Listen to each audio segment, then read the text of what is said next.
Hi guys, welcome back. Today I'm gonna show you how to send a message on Snapchat. So you swipe left, right, and then you press on your friend's name, and then you can start typing. So type anything, hey, how are you, and then press send.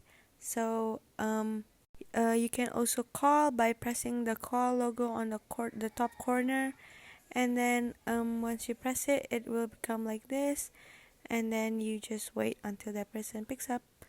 So you can also video call by pressing that logo, and once you're done, you can just close it by swiping left. So I hope this video is useful, and thank you for watching.